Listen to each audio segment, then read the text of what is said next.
towards me when I'm speaking? Or I'll just stand up and I'll just start it? Alright, we'll just wait for some people. I'll just do the logistical aspects of things, and then he'll just do the thing, and then inshallah you are here for the bubble king and something else. That's what we did in San Antonio. Is that what you did? Yeah. That's how I did it. كما تدين تدان شيء.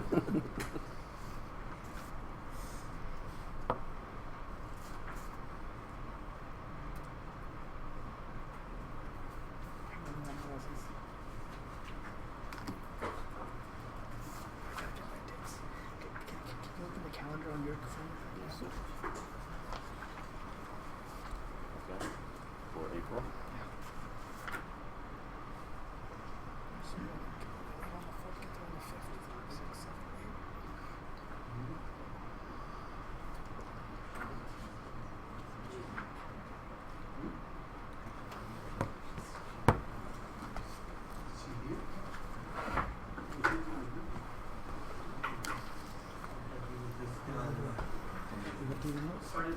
Yeah, I read that.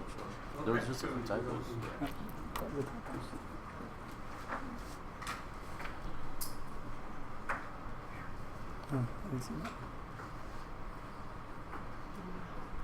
It's okay, they don't teach you Arabic, right?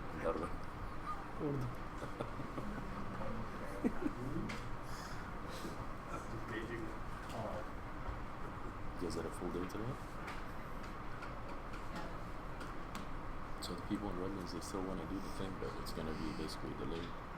So do we get to extend it for them specifically? We can do that? Okay. And then basically we also asked about the logistics, like the what's it called, the PowerPoint projector and things like that. How's that set up? From here? I don't know if they do. I've seen it here, but I don't know if it's people who bring it. If they have one, it's good. If not, they can send us one. Okay. And then the laptop, any laptop of course, as long as we sign up into the Canvas.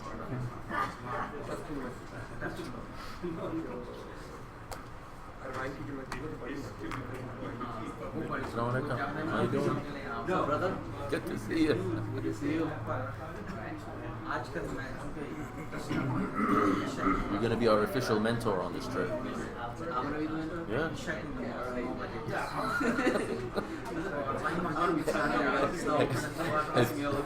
On our towels, you mean? Make sure you don't pull the bottom one. Problems there.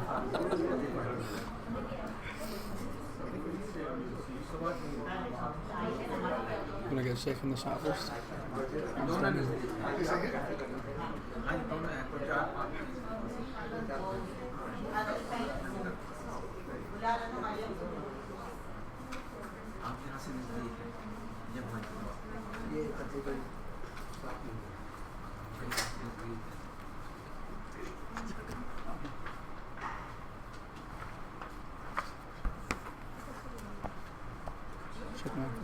Did you already start the stream?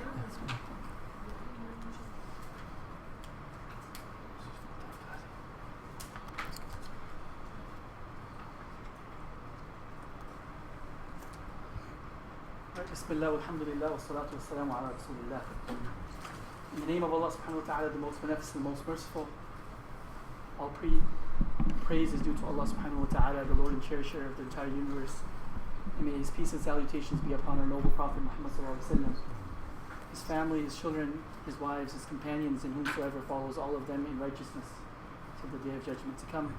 Assalamu alaikum wa rahmatullahi wa barakatuh. First and foremost, on behalf of myself, Numan, Sheikh Ahmed Kurdi, Sheikh Farhan Zubairi, I'd like to welcome you all to our get-together today. The purpose of getting together is to not only know one another, because we're going to be spending the next, from next Saturday, we'll be spending the next approximately 9 to 10 days with one another, inshallah. And we wanted to go over the logistics of the trip and also go over some of the Islamic guidelines when it comes to Umrah. And we have our experts with us. And answer any questions at the same time that you might have, inshallah. So as you all know, we're leaving tomorrow. A week from today. We should be at our gate at this time at Los Angeles International Airport, boarding our flight. You guys know your flight numbers? No? Yeah, we know. You know? Very good. Okay. So inshallah, Coming down, so 3 o'clock. that's very good. So you get to go.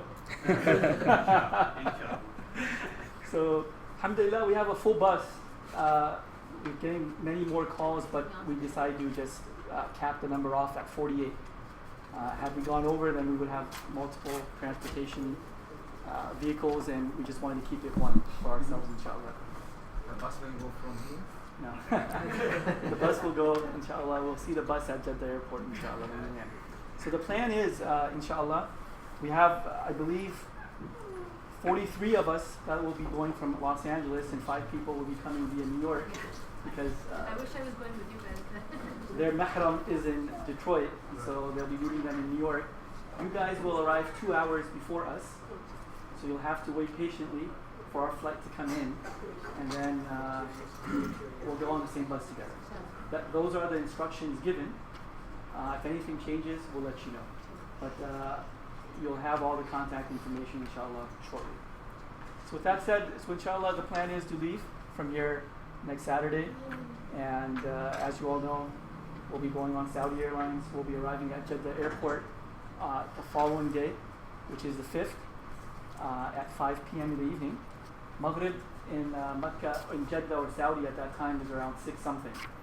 So inshallah, upon arrival, we'll be going through customs, immigrations, getting our suitcases, and once everybody is done with everything, inshallah, we'll get together, and the agent that's going to be receiving us will meet us there outside of customs and immigration, and then inshallah we'll board the bus, and we'll be on our way to our Mecca hotel.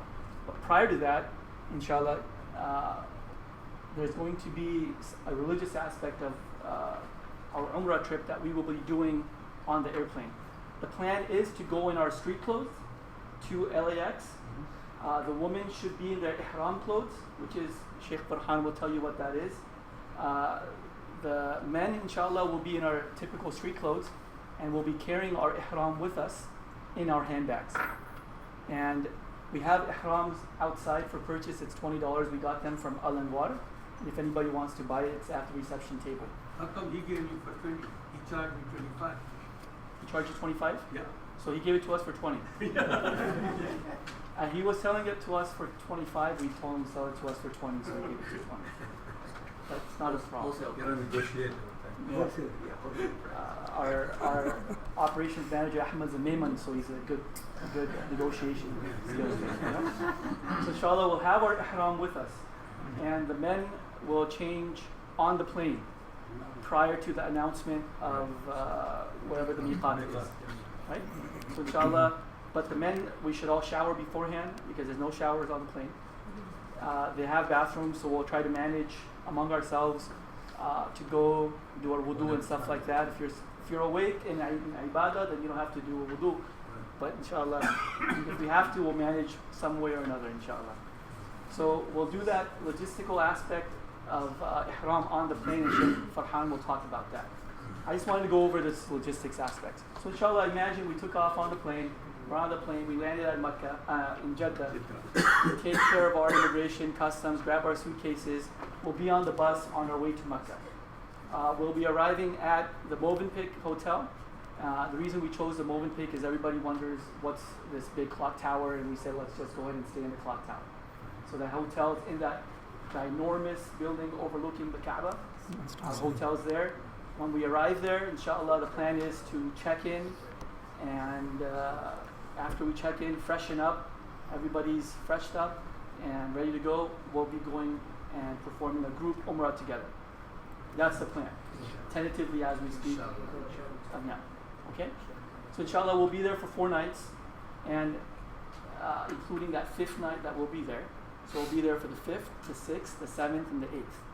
Now, during our stay there, we'll do the group Umrah together. You'll have, technically 3.5 more days there. And if you want to do more umrahs and stuff like that, we can coordinate with you. And I know Sheikh Farhan intends to do umrah on behalf of his grandmother, who's ailing at the moment. And if somebody wants to do more umrahs, you'll have that opportunity to do so.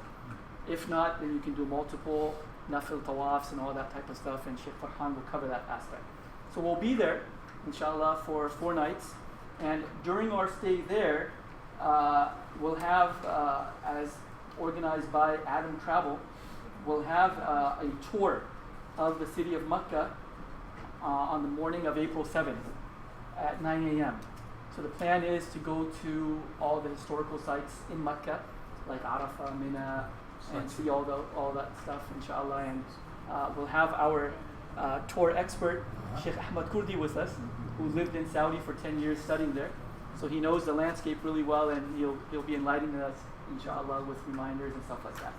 While we're there at the Mecca Hotel, our intent as of now is to have daily lectures, inshallah, because we want this trip to be educational and spiritual for all of us. So the plan is that every day after breakfast, we will have a lecture, a small gathering, a halaqah and a khatara, inshallah. And likewise, every night after dinner, we'll be gathering as well. As you all know, our packages includes breakfast only, so lunch and dinner we'll just be eating wherever we all will, as you so desire. There's many restaurants, all types of foreign franchises there that serve halal meats and all that type of stuff. So you're at your own discretion to choose how you want to have your lunch and dinner. But we'll be appointing times, inshallah, and we'll give you guys a published schedule of when we intend to do what, and we'll be going. If you have any special requests that you would like us to cover during the trip, aside from just motivational and spiritual and educational things, anything in particular, you can send an email to the Brother Ahmad, who sent you guys an email about today, and inshallah we'll try to accommodate those requests. So go ahead. How about date factory? You know? The date factory? Yeah. So the date factory is in Medina. Included in there? Yeah, we can. The tour in Medina includes the date factory. So inshallah we'll be able to visit that as well. Typically they take you at the end of the tour before going to the hotel. You stop at the date factory and you can purchase. But you can also go to the date market, which is in Medina as well, which is huge. And we'll be able to get all the dates you want, inshallah. That's not a problem. All types of dates, everything, inshallah. And Sheikh Ahmad's going to be with us, who's a Medina expert. And then we'll have other students who are studying there from SoCal. They'll be with us as well. They'll be helping us out and guiding us and stuff like that. So inshallah, 4 nights in Mecca.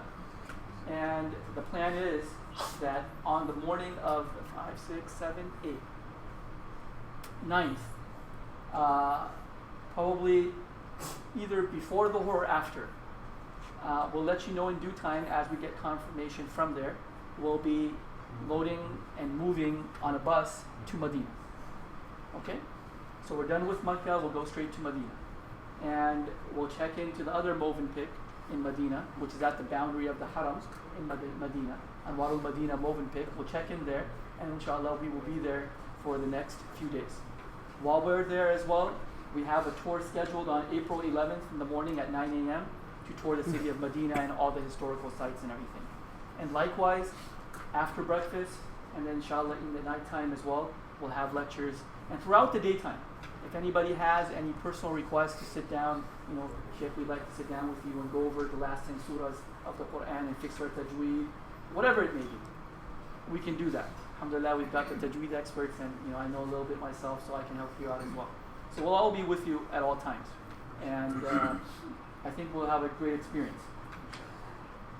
So once we're in Medina, the good thing that we added to our package, I don't know if Sister Najma told you or not, but so we'll be in the Medina on the 9th, the 10th, and the 11th, and the 12th we will be there.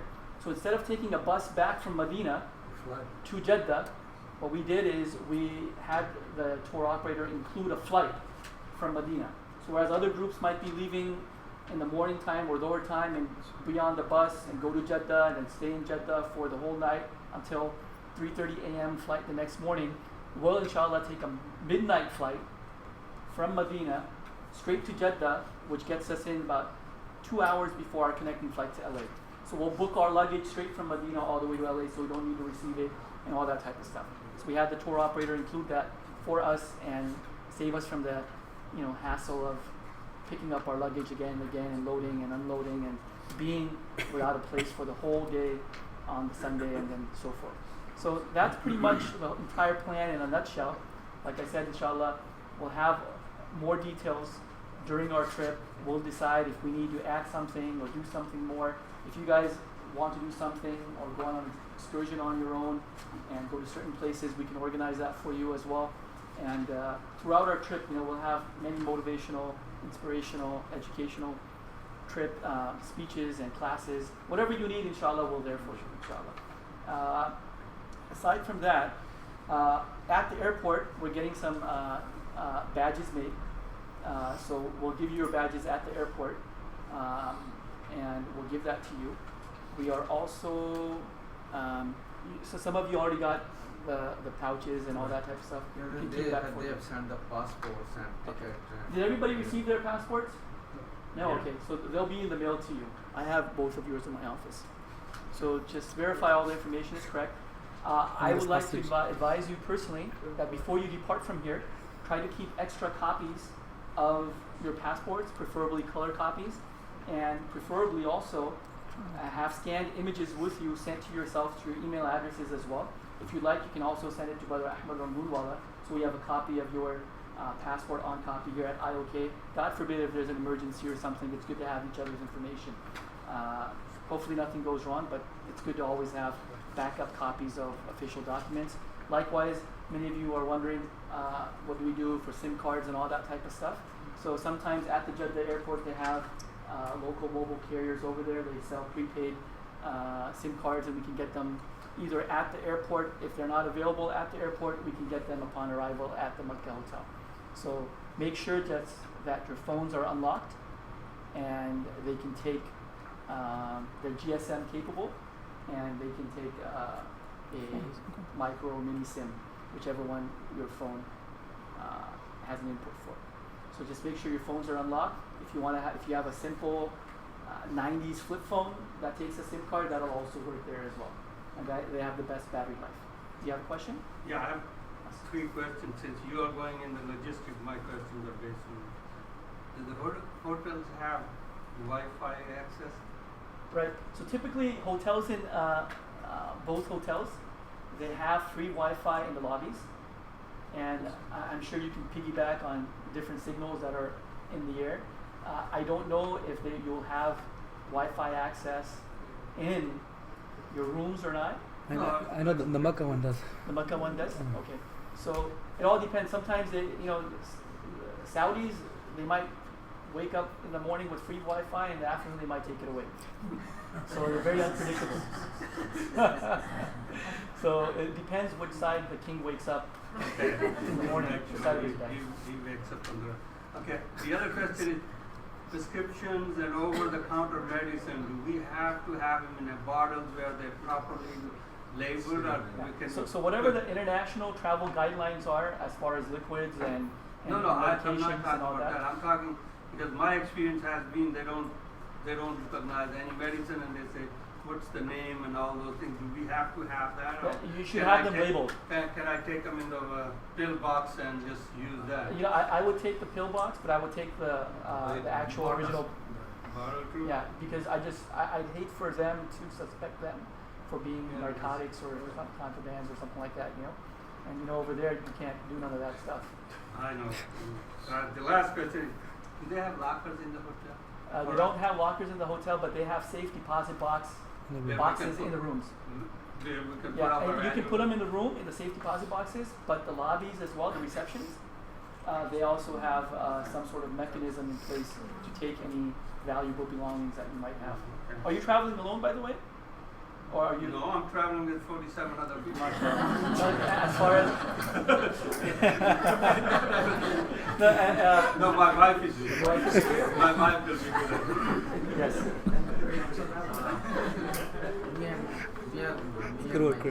Yes. My wife has a back pain and she has a problem walking. Okay.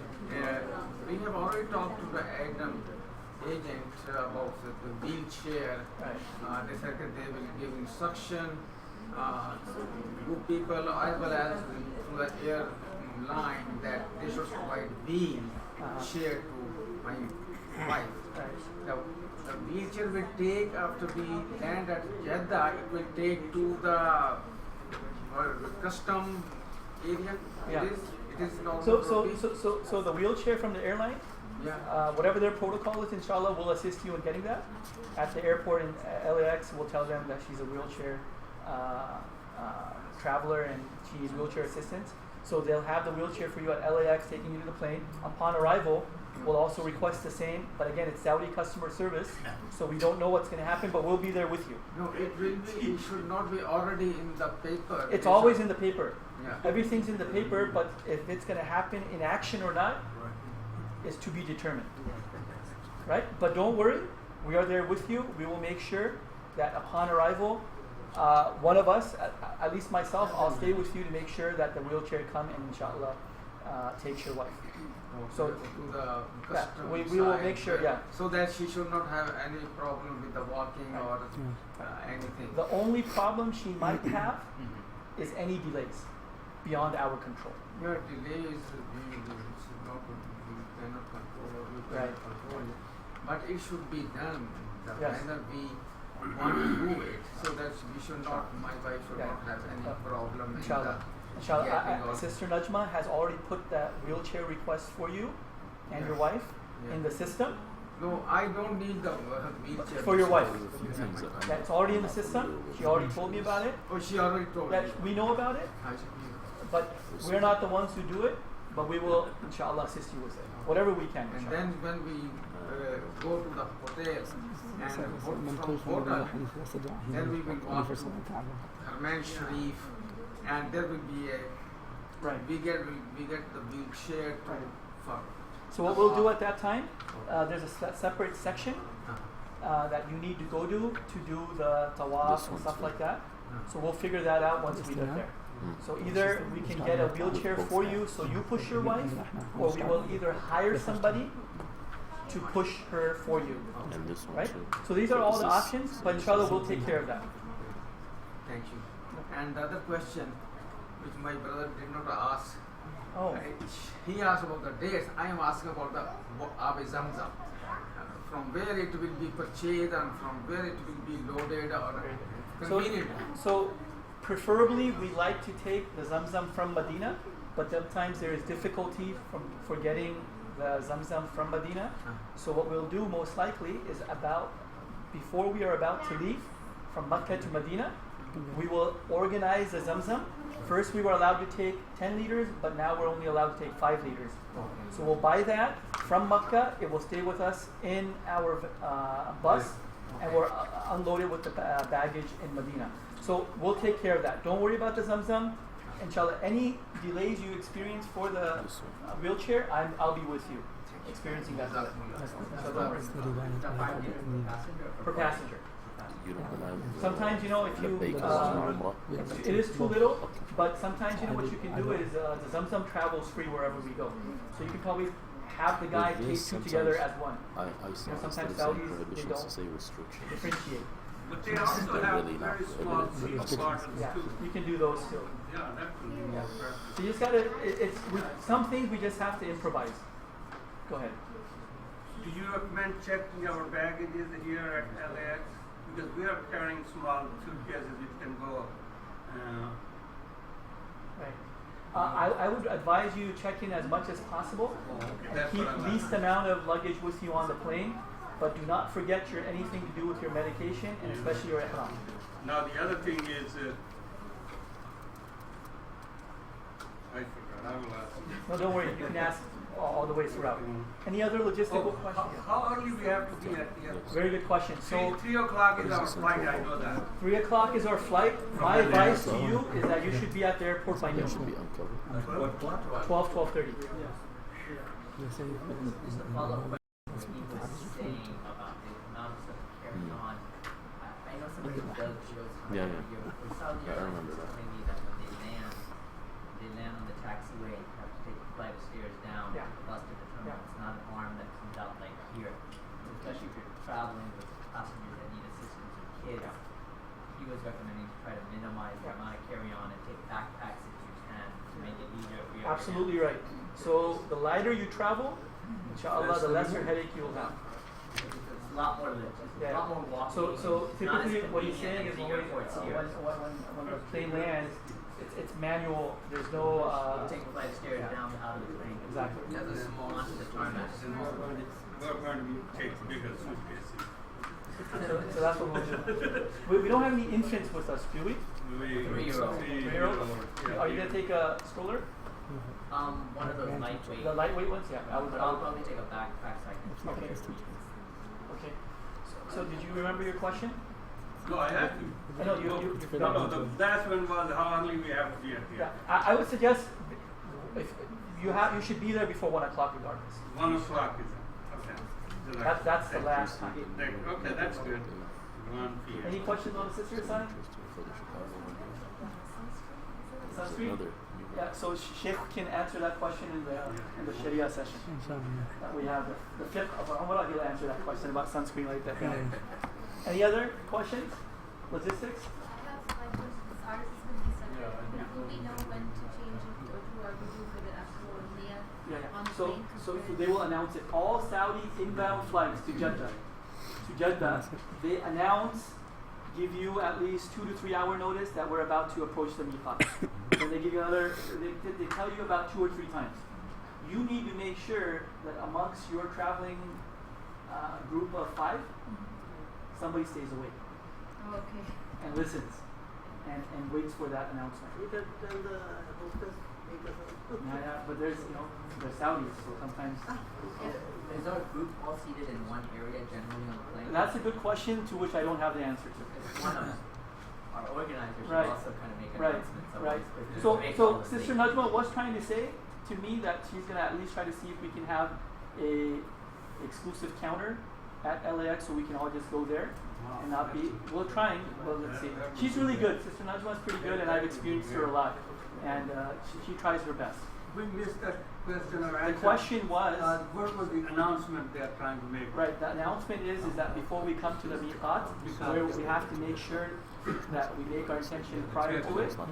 I told them to make sure there's somebody amongst them because they're traveling separately from New York to stay awake so they can hear. But I'm sure there'll be many other Samirin on the front. And then when we land, are we going to go through? Is somebody going to receive us the minute we land, or After you're done with baggage, yeah? after you're done, you go through immigration, you grab your suitcases, go through customs, then somebody will be there. But if you read the instructions on here, which I don't think you know these instructions, So but then we have to wait for you guys. right, you'll just be in the general lounge area. In the baggage Yeah, area? there is nobody there. You cannot have signs there Oh. for different handling. You can't have signs. It's some sort of prohibition there at the airport. So you know me, upon arrival, when you see me, you just come and find me. Right? I will give you the handling agent who will be there waiting. His name is Usama. Adam Travel. I'll give you his phone number. You can ask the immigration guy for his cell phone and let him give him a call. Those guys are pretty kind. They let you borrow their phones. The Saudi people are pretty nice, actually. Will Nagma have this information so I can email her and get all that? And I'll have to see you. When do you leave from here?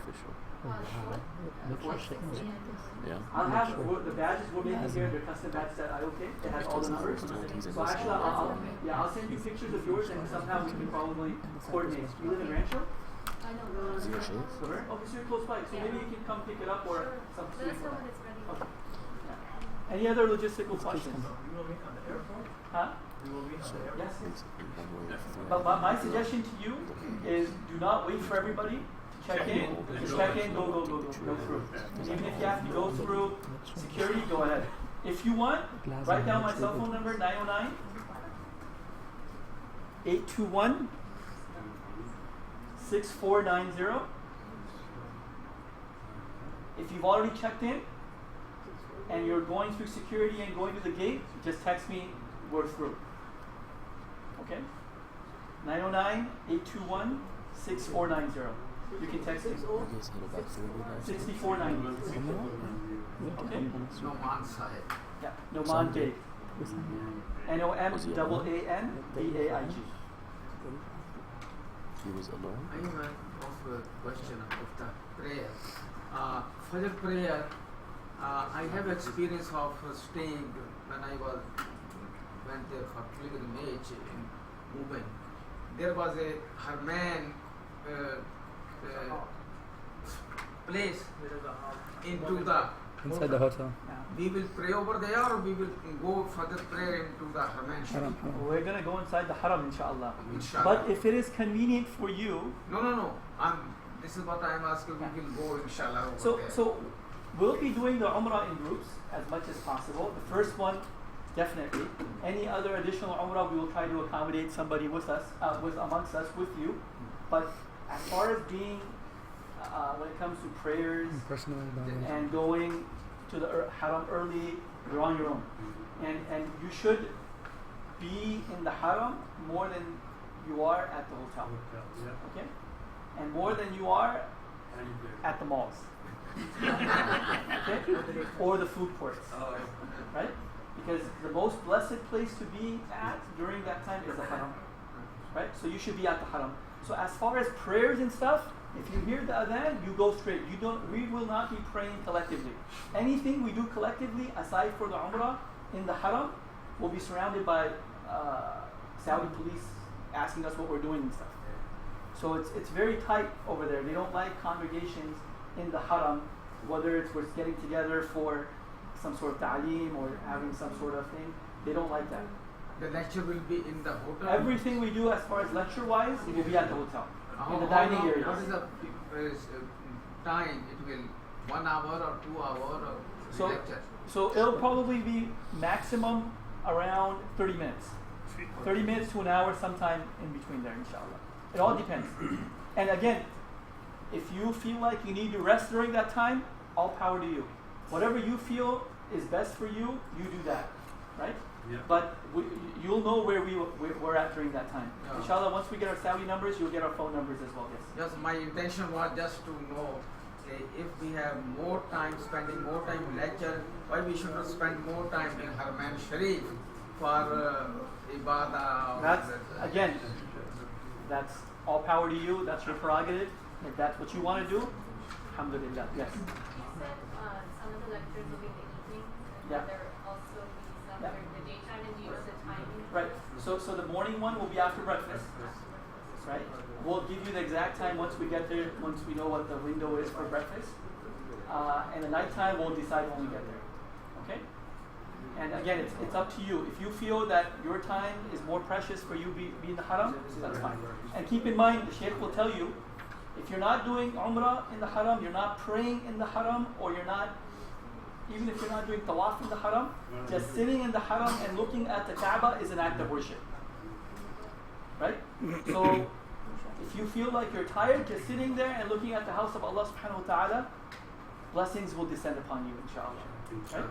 So that's the best thing to do. There was one thing I was thinking about, I forgot. Yes. Any other questions? With the same card, do you get a Saudi number there, or do you still get your US number? Right. So when you give a SIM card, it'll be a local Saudi number.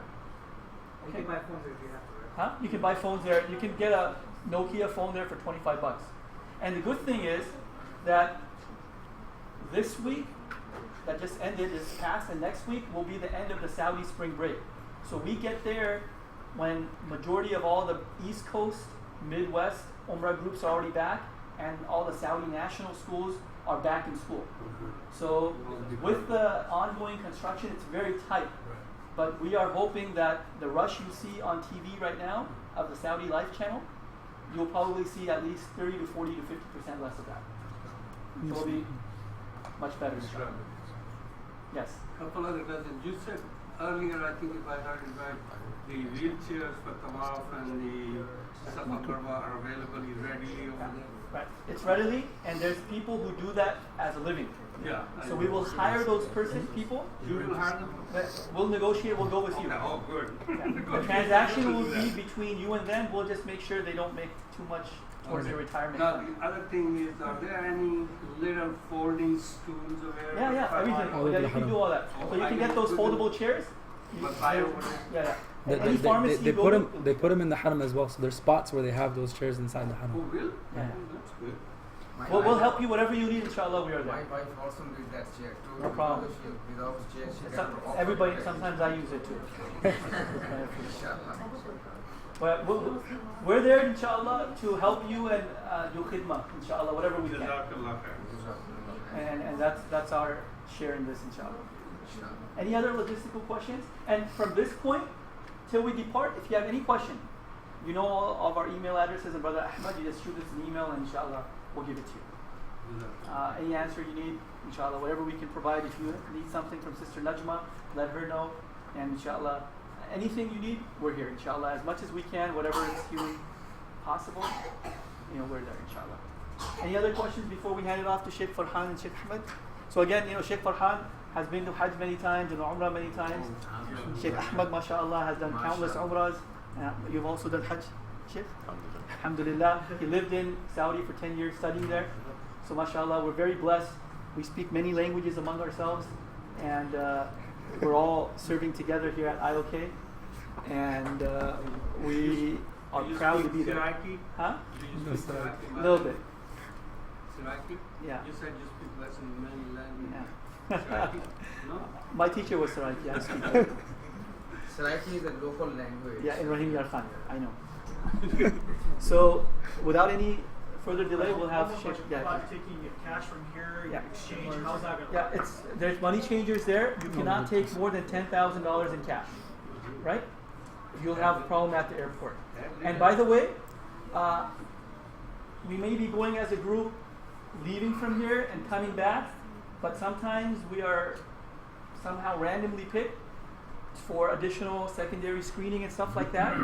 My advice to you, if you see me stop, I would tell you to go ahead, don't wait for me. Okay? I'm being honest with you because I get stopped a lot, right?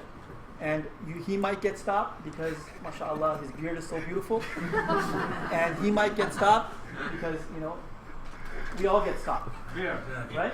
In Saudi? No, here at LAX. Oh, LA. Upon departing, so if you are with me, I'm just being honest with you, Just and keep walking. I get stopped, don't wait for me. You keep on going to the gate. Okay? Unless there is something where I'm going to have to miss the flight, I'll let you know. Otherwise, you just keep on going, inshallah. I'm being honest with you. Okay? Same thing with anybody else. Even upon arrival, when we come back, right? Some people, they come to the airplane The door. and wait for you at the door. Or they might make a random announcement that please identify yourself. If you hear that happening, think of it as us being treated as VIPs. Don't wait for us, you go through. Okay? And I'll give you more, inshallah, on our return, we'll let you know. If you have redress numbers, if anybody has like a trip or a redress number, you need to give that to Sister Najma so she can put it in your ticket number. If you don't know what a redress number is, that means you don't have one. But if you do have one, you should provide it to Sister Najma so she can put it on your itinerary. Okay? So I'm being serious. If you see me being held up or anybody being held up, you don't wait. But if one of you are being held up, I'll wait for you. Okay? So just make sure you just keep on going. It happens sometimes, and we need to let our government do their job. How much cash we need as individual? As As an individual, since the hotel is only covering the breakfast. I don't think you'd need more than $1,500 between food and shopping, unless your wife has a special request and your daughters have a special request, and your son, and if you want to get for your grandchildren, your uncle and their children, it all depends, right? Whatever you want. I think as far as your bare necessities, I would think anywhere between 500 to 750 is more than enough, right? But if you want to do a little bit more shopping, 1,000 to 1,500, push come to shove. If you want to buy presents for everybody, then you should probably keep at least 3 to 4 grand. You can take credit card, everything there. Right? Should we take all cash or traveler's check? I would recommend cash, but traveler's checks are also accepted. No, then we can You use might get lesser value for traveler's check, Yeah, if you want to cash $100, you get more. but nothing more than 10 grand. 10 grand. That's the Okay? law. Auntie, if you like too much jewelry, not more than 10 grand. You had enough? Been there, done that. Okay. Any other logistical questions? I'm assuming the people that aren't asking any questions, they know everything. So, see, you all right? Yes, go ahead. You have a question? No? Okay. All right then, inshallah, we'll hand it off to Sheikh Farhan Zubairi and Sheikh Ahmad Kurdi. I'll step aside. And inshallah, at the end, I'll come back again to ask. Do you have any questions? I'll come back. The top, the brown purple.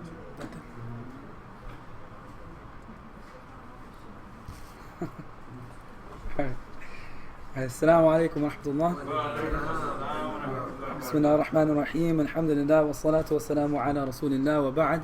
All thanks and praise are due to Allah subhanahu wa ta'ala.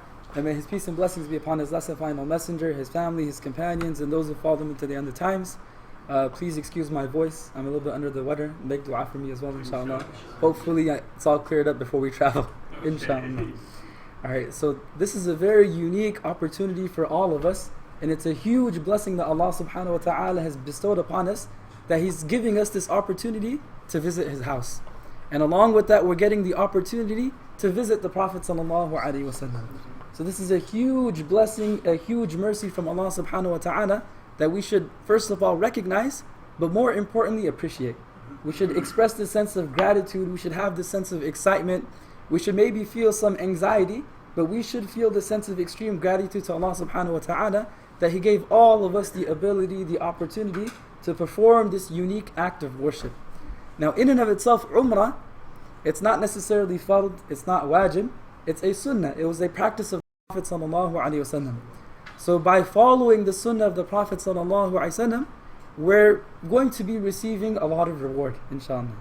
Right? Following in the footsteps of the Prophet sallallahu alaihi wasallam and anything that he did is a source of blessings, it's a source of mercy, it's a source of forgiveness, it's a source of barakah from Allah subhanahu wa ta'ala. So regarding this, there's a few narrations from the Prophet sallallahu alaihi wasallam that talk specifically about the virtues of Umrah itself. Right? Specifically about some of the rewards, some of the virtues of performing this act of worship. So there's one hadith narrated by Abu Hurairah radiallahu anhu where he said that the Prophet sallallahu alaihi wasallam said, "Al-umratu ila al-umrah kafaratun lima baynahuma." That one umrah to the next is an expiation of whatever comes in between them. So basically by us inshallah going to perform this umrah, any sins that we may have committed, particularly the minor sins, are being washed away. They're being forgiven. Right? Simply by us undertaking this, you can say, lesser pilgrimage to the house of Allah subhanahu wa ta'ala, following these rites and these rituals, our minor sins are being washed away and being forgiven. So that in and of itself is a huge thing. Right? Having our mistakes that we may have committed knowingly or unknowingly, any shortcomings that we may have, are being washed away. And that in and of itself is something that should, bring a sense of happiness, a sense of contentment, a sense of joy to our hearts, inshallah. So one of the blessings, one of the unique opportunities that we're getting is this chance for our minor sins to be washed away. And obviously, we're all human beings. Right? We all have shortcomings. We all make poor choices. We all make mistakes. So this is an opportunity for all of those to be forgiven, inshallah. Another hadith narrated by Abu Hurairah radiallahu anhu as well is that the Prophet ﷺ said, "Al-Hujjaj wal-Ummar wafdullah." That those individuals performing Hajj and those individuals performing Umrah, they are the special guests of Allah subhanahu wa ta'ala. In da'awhu ajabahum. If they ask Him, if they call upon Him, He responds.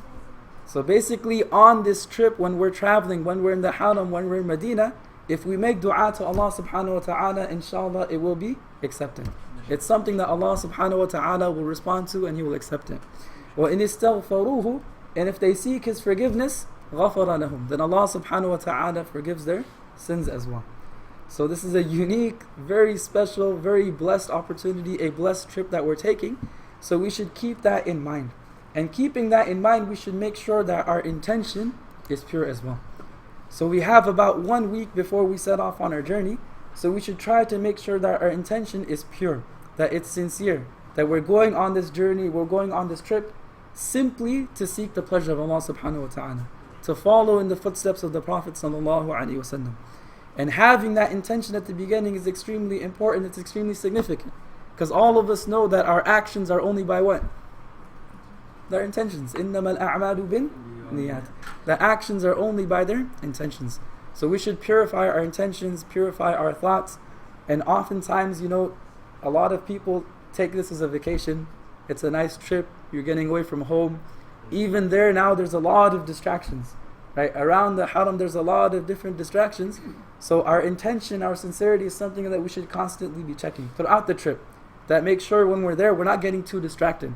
That our focus is building our relationship with Allah subhanahu wa ta'ala. And that's one of the main objectives, one of the main purposes of undertaking this trip or this journey, is to rebuild that connection with our Lord and our Creator. To get reconnected with Him. To try to remove ourselves from the environment, the daily grind that we're in, and at least devote and dedicate these 10 days, these 9 days to the worship, to the service of Allah subhanahu wa ta'ala. Right? Something that will really get us reconnected. And a huge aspect of that is our sincerity, it's our intention.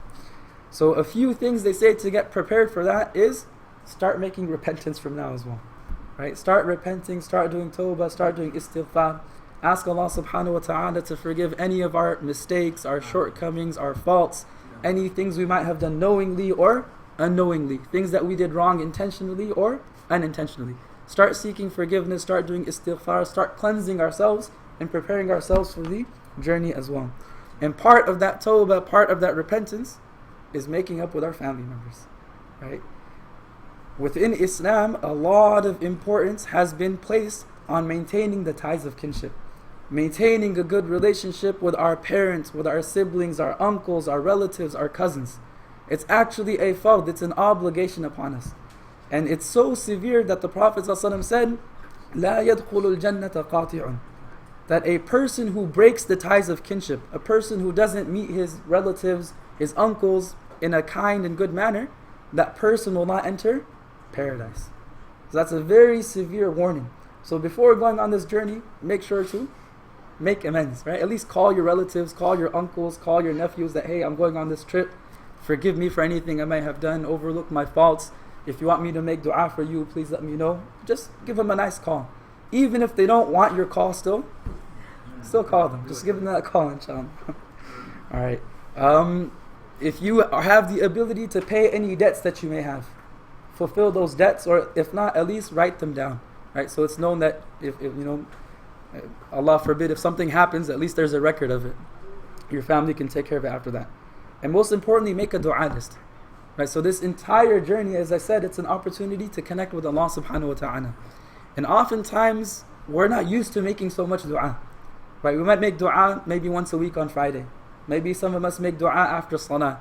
We make dua for 5 minutes, 10 minutes. But we're there and all day long we're told to make dua. Maybe after 10 minutes we're going to run out of things to ask for. Right? Maybe out of half an hour you might run out of things to ask for.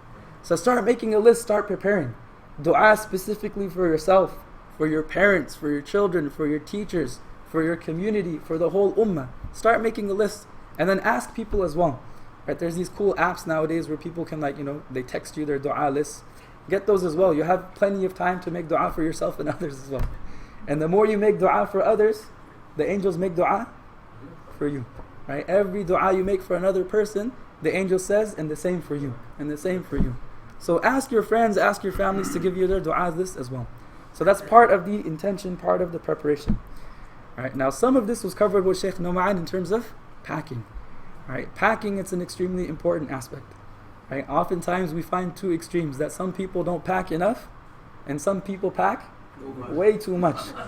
Right? Alhamdulillah, and we as a ummah are ummatan wasata. We're a balanced nation. So even in packing, inshallah, make sure you're balanced. So don't pack too much and don't pack too little. Alright, so they say, at least for the men, take 2 sets of ihram. Right? Take the 2 sets of ihram just in case one of them gets dirty. I mean, we're going to be entering into the state of ihram on the plane. There's a chance that something might happen, something might go wrong. So if you have an extra pair, it's nice that you can change into it once you get to the hotel. And if you don't have 2 pairs, then you can purchase one there very easily as well. Right? As soon as we arrive in the lobby, there's multiple stores that sell ihram, and we can purchase one there if you don't have 2. If you forget something from here, mashallah, there's so many stores there, you can find anything you need. Right? Everything that you need to purchase here, you can find it there as well. So if you forget to pack something, you forget something, don't freak out. It's okay. You'll be able to get it there as well. Slippers. For the men specifically, have a nice, comfortable pair of slippers. Right? You're going to be using these most often. You're going to be walking. You want to make sure you have something that's comfortable, something that won't hurt your feet or get you too tired, something that's comfortable. And they say that your slippers should be like flip-flops, right? Your top bone shouldn't be covered, at least while you're in the ihram, according to our school of thought. But get something that's comfortable, right? I can't emphasize how important it is. And also know that there's a possibility that you will misplace your slippers. I'll put misplaced in quotations. Right? You might know where they are, but they'll still get misplaced. Right? So take a few pairs of slippers as well. And have these sacks with you. You can keep your slippers so that you can keep them with you, so inshallah they don't get misplaced. Alright. Medicine. Take all the normal medicines you need. Take your Tylenol, take your aspirin, Tums, Pepto-Bismol, Imodium. Right? For those who haven't traveled overseas in a long time, perhaps the food might do something to your stomach. So it's always good to be, be cautious. So take these medicines with you. If you have any prescriptions, take those prescription medications with you. Make sure you have enough for the entire trip. Just prepare and plan ahead of time. Unscented soap. Right, as we're going to talk about, one of the restrictions in the state of ihram is that you can't apply any fragrance or scent. So since we're going to be on the plane, we're going to be in the state of ihram, we might use the washroom, something might happen. We should have some unscented soap with us so we can use to cleanse our hands. Snack foods. Won't the hotels have unscented soap or no? No. But you can purchase it there. I think here probably Mother's Market. You know any markets have unscented stuff? CVS has it. CVS has it. Whole Foods. So there's a few stores you can go to buy. You can purchase these unscented soaps from there, inshallah.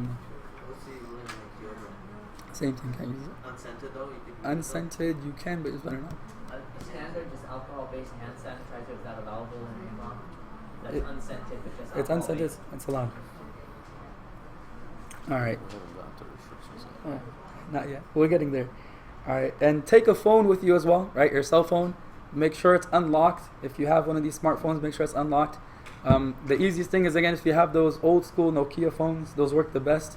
If not, if you have an iPhone or something, make sure you get it unlocked from your carrier. And we said we'll get the SIM cards if possible at the airport, if not somewhere near the hotel, and we'll work that out when we're there, inshallah. Take enough cash with you, and before leaving, since we're entering the state of ihram on the plane, make sure you take a shower, right? Make sure you take a shower that morning. Trim your nails, right? Shave and trim any unwanted hair.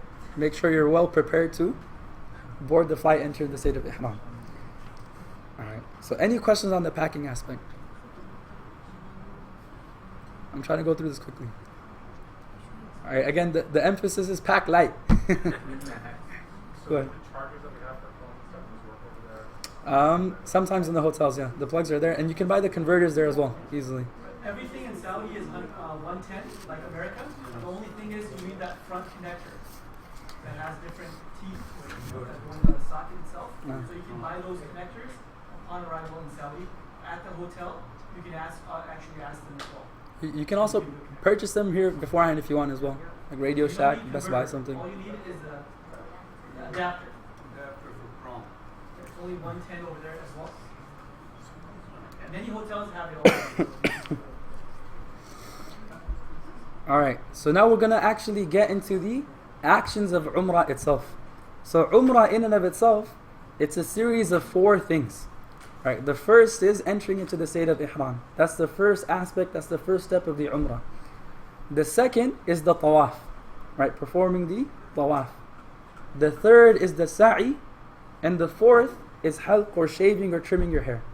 So Umrah essentially is just 4 things, right? Ihram, tawaf, sa'i, right, walking between Safa and Marwa, and then shaving or trimming our hair.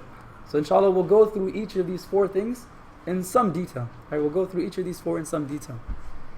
Now, ihram, oftentimes people think that the ihram is when you put on the 2 unstitched pieces of cloth. Right, and that's a common misconception. People think that that is what ihram is. So ihram is not necessarily referring to a specific clothing or a specific type of clothing. It's referring more to a spiritual state. Right, it's a ritual state that a person enters into. And the reason why it's called ihram, right, it comes from the Arabic verb ahrama yuhrimu, which means to make some things prohibited, right, to make them impermissible. So the reason why it's called the state of ihram is because when you enter into the state, those things that were normally allowed now become restricted. Now they become impermissible. You're not allowed to do certain things that you're normally allowed to do. For example, applying scent or cutting your nails, etc.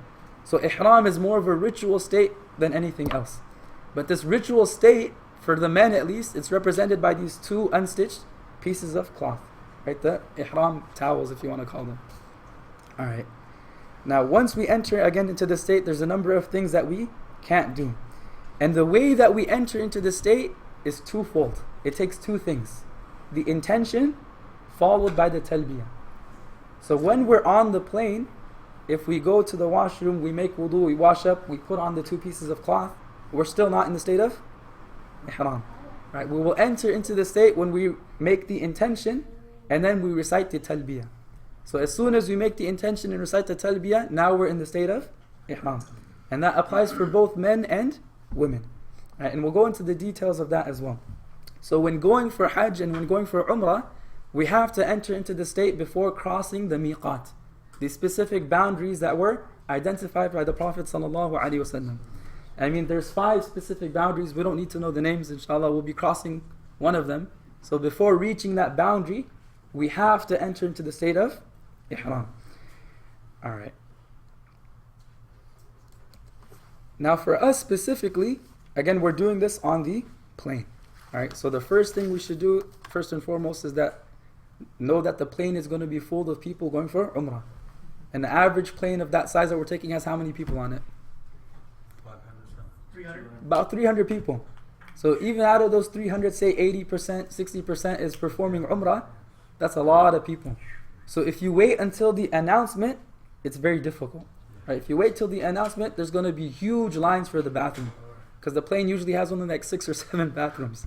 Alright, so there's going to be huge lines. So the recommendation is enter into the state of ihram well before arrival time. So before we land, I would say 4 to 5 hours before arriving, we should do this. So go to the bathroom. I guess in the middle of the plane, the bathroom it's larger. Right? The bathroom's larger, there's more space, it's more convenient and easier to change into the ihram for the men. So go to that bathroom, make wudu, wash up, put on these 2 unstitched pieces of cloth. For the sisters, you'll already be wearing your normal clothes. So there's no specific clothing of ihram for women. It's whatever is modest. Right? Whatever they want to wear that's modest and it's covering their awrah, that's perfectly fine. Right? So once we put on these 2 towels, we're going to come out and we're going to pray 2 rak'ahs. Right? 2 rak'ahs of nothing. And mashallah, the Saudi flight has a nice prayer space in the back which we can use. So we're going to pray 2 rak'ahs. This is sunnah. In the first rak'ah we should recite Surah Al-Kafirun. The second rak'ah it's sunnah to recite Surah Al-Ikhlas. So قُلْ يَا أَيُّهَا الْكَافِرُونَ in the second rak'ah قُلْ هُوَ اللَّهُ أَحَدٌ. Alright, now after this prayer, that's when we do the intention and the talbiyah. Now since we're doing this 4 or 5 hours in advance, there's still some time till the miqat. And being in the state of ihram, it's difficult because there's all these restrictions. So you can delay the intention and talbiyah until they say that, there's half an hour left or there's 15 minutes left. You can delay it, but just to be on the safe side, it's better to do it earlier because you might fall asleep or whatever it may be. So once we have prayed the 2 rak'ahs, even for the sisters, after praying the 2 rak'ahs, we will make the intention. Alright, now there's some specific wordings that are mentioned for the intention. There's a shorter, easier one which is Labbaik Allahumma Umrah. You say Labbaik, oh Allah, I'm here. Oh Allah, I'm here. Umrah. Labbaik Allahumma Umrah. Another way of the intention that's mentioned in some of the narrations is Allahumma inni uridu al-umrah fayassirha li wa taqabbalha minni. That, oh Allah, make Umrah easy for me and accept it from me. So that's the intention. We're verbalizing it. You don't necessarily have to verbalize it, but you're verbalizing it just to make sure that your heart is present, your mind is there, you know what you're doing. And then after that you recite the talbiyah, which is Labbaik Allahumma Labbaik, Labbaik la sharika laka Labbaik, innal hamda wal ni'mata laka wal mulk la sharika lak. That here I am at your service. Right? Labbaik Allahumma Labbaik. Oh Allah, at your service. Labbaik, at your service. La sharika lak. You have no partner, and I'm at your service. Right? Indeed, all praise, blessings, and the dominion itself are utterly yours. You have no partner. Right? So before going, we should learn this talbiyah. We should memorize it. It's not too difficult to memorize. It's very easy. Understand the meanings behind it as well. Because this is something we're supposed to then constantly recite, right? Until we reach the Kaaba, until we start our tawaf, this is something that we should be reciting as frequently, as often as possible. So memorize the Arabic words, understand what they mean, so that when we're saying it, there's a presence of mind, there's a presence of heart, right? There's some meaning associated with it. All right, now once we have done these two things, we are now in the state of ihram. All right. Any questions up till this point? Can you pray sitting on the plane, or does it have to be? Since it's a nafil prayer, you can. You can. But I mean, the plane has a space and it's curtained off as well. So it's not too difficult to go to the back and pray. So literally they take off, like, I guess it's 3 rows of chairs, they just like removed them and they made a prayer space in the back. So the 2 rakah, what niyyah we have to make? It's niyyah of nafil. It's a sunnah. For the umrah thing? For umrah. Or for ihram. Praying 2 unit of Sunnah Rasulullah Sallallahu Alaihi Wasallam, it is after wearing the ihram. And after putting the garments on. It might be before the boundary miqat. Yeah, it'll be before the miqat. It's okay Yeah. to. Has to be before the miqat. It's good. Not after. Not after crossing. Before crossing. Before crossing. Can it be any time before crossing? Anytime before crossing. Technically, you can do it from Los Angeles International Airport. Technically, if you want, you can do this from home. But then you're in the state of ihram. Long, 16-hour flight. Add 4 hours for the airport. So you'll be in ihram for 20 hours, then the umrah. So it's mashallah. But if you want to go through that, bismillah. Do you anticipate that you'll hit the miqat zone about 2 hours before landing? I think so. Usually it's about, they'll announce it, like over the PA system, they announce it. But again, once they announce it, everyone starts going to it becomes crazy. That's my point. There's 3 tour groups on that plane. So even maybe 4 to 5 hours before might be pushing it. Do it well in advance. Well, Especially if you plan on sleeping, just do it well in advance. Right? There's no harm in changing into it and like knocking out. It's fine. Right? At least when you're asleep, there's nothing that you can do that's a restriction. On the plane. On the plane. Excuse me, I have a question. If for some reason, person who's gonna do Umrah fallen asleep while the plane is crossing the boundary of Miqat, Yeah. and it arrived in Jeddah.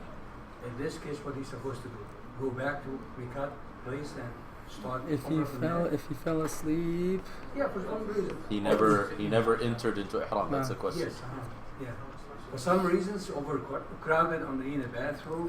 Didn't have enough time to put his ihram on. If you're still awake, at least do the talbiyah and the intention. At least do the talbiyah and the intention. But does he have to go back? He doesn't have to go back. He doesn't have to go back. But if how far is it from on the land? How far is it from the Miqat from Jeddah to Makkah? To Mecca? Yeah. You know how far it is? 70 kilometers or something? From Jeddah to Mecca? Yeah. Well, Jeddah is not a miqat, so you would have to travel to Outside. another location. Since you will be arriving in Jeddah, Yeah. I mean, people living in Jeddah and they want to perform. No, the ones that live there already, They don't have to. they start their ihram from their location. Oh. Whoever lives inside the boundaries. Okay. But the Prophet said, whoever's coming from outside and will cross any of the boundaries, the proper etiquette with crossing the boundary is to enter in a state of ihram.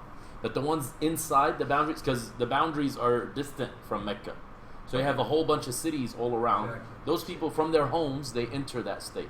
Approximately how far Jeddah from Makkah? Hour drives. About hour and a It's half. Hour 80 drive. kilometers. Oh, 80 kilometers. Alright. So inshallah that won't happen. But if it does, You never know. if it does, Yes. there's a ruling in the course if you go with a group and they make the intention for your accounts. They're mughma alayh. Sleeping mughma alayh, same thing. So it's alright, inshallah. If you fall asleep and you didn't do it, it's alright. Alright. Now once we're in the state of ihram, again there is these certain restrictions, there are certain things that we can't do. Alright, the first and foremost is romance in all forms. Right, romance with one spouse in all forms, whether it's verbal, whether it's physical, kissing, embracing, anything. Right, all of these things are restrictions, they are prohibitions of the ihram. Alright, and having relations with one spouse would break the ihram. You'd have to give a penalty, you'd have to give a sacrifice, and you have to do it again, so you have to make it up. All right. The second is vulgar speech, arguing, acts of disobedience. Obviously, if you're in this, if you're in this ritual state, you're not supposed to do these things anyways. Right? So when we're in the state of ihram, we should be even more careful about our language, about our behavior, about what we're doing. All right. Hunting or assisting in hunting, that's not really, I don't think any of us will be hunting, but inshallah it's also a restriction. Right, applying fragrance on the body or on one's clothes. Right, any type of fragrance during the state of ihram it's a particular restriction. So no itar, no perfume, no cologne, no scented soaps, no shampoo, no scented deodorants, no scented lotions. All of anything that has a scent cannot be applied. Right, whether it's on the garment itself or on one's body.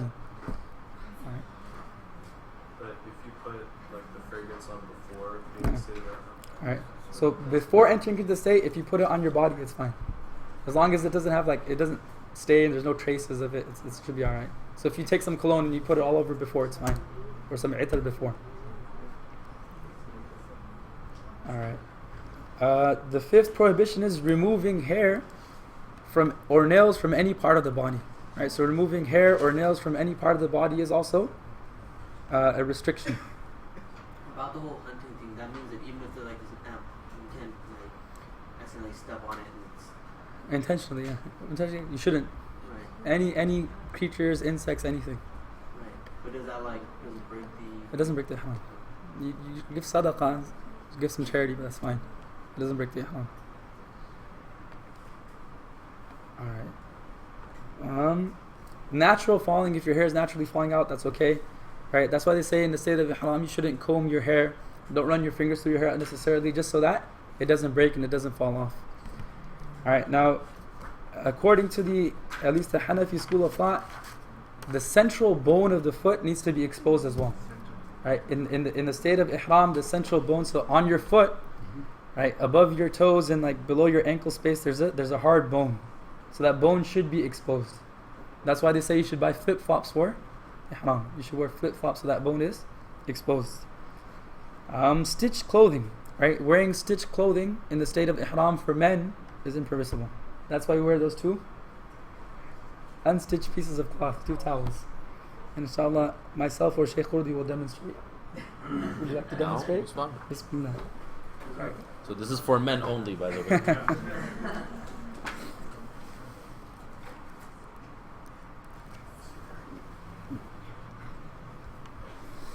So this is the lower piece, and you want to wrap it around. If you're used to a lungi or an izar, then it shouldn't be too difficult. But if you're not used to it, then it's going to be a mission. So basically, what you want to do is you want to be comfortable in it. Okay? So I will not help you. You want to leave some space so you can put a belt on it or keep it. So you tuck it basically in and you walk around with it. But make sure, especially if your thighs are close to one another, use some Vaseline so you don't get into a state of pain as you are in a state of ihram. And then the top part. So what this means is you can't put it on top of your clothes. You got to take everything off, including underwear. Top part just goes. You can leave one side longer than the other so you can cover yourself and you're good to go. These 2 pieces same size? Yeah, they're usually the same size. I think to hold the bottom part in place, you can use a belt. You can use a belt. Sometimes they sell these money belts, the ihram belt. The pouch. Or the fanny pack, the pouch. You can use that. It's fine. Do you have to expose your right arm or right shoulder? Only when we do tawaf. He'll talk about it when we do tawaf. Excuse me. Can you use the safety band just to close the side so it won't break? Or, show anything of your body while you. Safety pins is fine. You can use safety pins. But be careful, don't poke yourself. And the problem with safety pins is it will almost be like restricting yourself, and also it will almost be like a regular article of clothing. So the clothing of ihram should not restrict you. Should not be like a shirt or pants or anything like that. There's another way to tie it. I'll show afterwards. Yeah, so they have other ways, which is like to tie it like this and to. It makes it less kind of fancy. And that gives you extra space in the front. That's the point. So then it won't like restrict. But it can also expose you if you're not too careful. You open your legs too wide, and things are gonna start showing. We'll work on that. We'll work on it. But I recommend also, before we get on the plane, you should do like a demonstration at home. Rehearsal is very important. Exactly. So make sure you rehearse and you get it down to an art form. At home, make sure the way you wrap it is comfortable. You can take wide, steps, and you can sit down. You don't expose yourself. The length also, how long will you keep it, or how short, and so forth. So practice. Practice makes perfect. Since we're going to be in Iran, we're going to be disembarking, going to customs immigration, all that stuff. We can.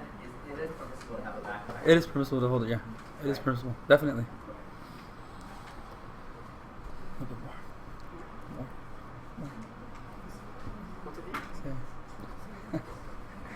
All right. So excuse me, towel's height has anything to do with it? Excuse me? The towel's height, the lower one? The height? Yeah, the height of the towel. So it should cover the knee because that's the awrah, and well under the knee as well. It's best, just so you don't get exposed. So this is the ideal height for this. Yeah. So you'll cover basically from the navel down all the way to the shin area. Okay. A question I think it was related to Brother Omar. Do we need to take some light jacket over there for due to weather or It's going to be pretty. It's going to be pretty hot. It's going to be hot. Well, 1 week ago, Mecca was 92 degrees and Medina was 82. So it's I hot. don't know whether that will be the It'll probably be weather. No, but it's a dry heat. It's not that All right. humid. All right. So two more restrictions to cover very quickly is for the men in the state of ihram. You can't cover your hair. So no wearing caps. Right. No wearing caps. For both men and women, you can't cover your face. For both men and women, you can't cover your face in the state of ihram. Or wear gloves. Or wear gloves. So how do like the locals do it then? So know that they cover, right? So in the state of ihram, you don't cover your face. Oh. Or some people, they like put a visor and something. Like there's ways around. Yeah, so basically they let it drop from the head, so it's not an article of clothing, because the niqab is actually like a piece that you tie. But this one, what they would do if they were to cover the head, the face, is to let it drop, like a scarf dropping on front of them. All right. All right. Any questions on the state of ihram? So alhamdulillah, we won't be in that state for too long, because Umrah won't, inshallah, it won't be that long. It's not like Hajj, we're in the state of ihram for 2 or 3 days in a row, so it shouldn't be too bad. Right? Probably about 1 day. Most likely less than about 1 day, inshallah. All right. Any questions? So those of us who have children, would you recommend, having them just put their ihram on at the hotel? Yeah, that's fine. Especially if you're Yeah, that's fine.